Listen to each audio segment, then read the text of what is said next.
All right, the handwork. So this is the last step, and then your model blouse will be done. So you're gonna tack down now with a hidden slip stitch your yoke facing. All right, so you need to do both the shoulder seams and then across the bottom of the yoke facing. So you can start at your armhole on the shoulder. You can see the armhole there on the right, and then I'm just doing a hidden slip stitch, and I'm catching a little bit of the seam allowance of the blouse, and then I'm traveling through the crease of the yoke facing, okay?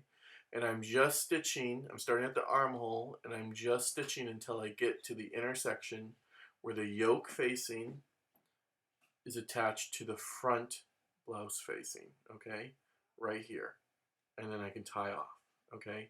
So at the shoulder, it's just, a couple of inches really that you're tacking down, all right? So again, I'm slip stitching that, I'm catching the seam allowance of my shoulder, all right, on the blouse, and I'm traveling down the crease of my yoke facing at the shoulder. And now here's the bottom of the yoke. I'm going to do the same thing, okay, so I'm going to travel down the crease. I'm going to do a hidden slip stitch. I'm going to travel down the crease of the yoke facing, the bottom of the yoke facing, and I'm going to catch just a little bit of that seam allowance when I come out of the crease of the yoke facing. I'm going to catch a little bit of that seam allowance and then go right back in. Okay, hidden slip stitch. So, just stay within the seam allowances when you're catching them in the blouse and you'll be fine.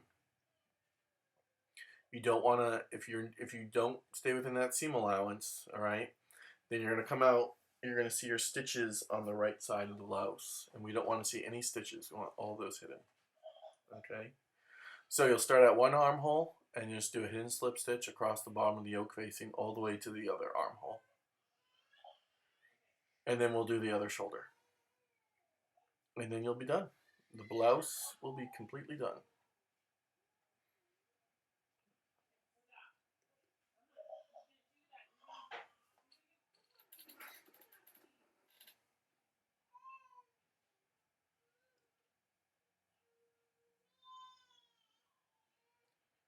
Okay.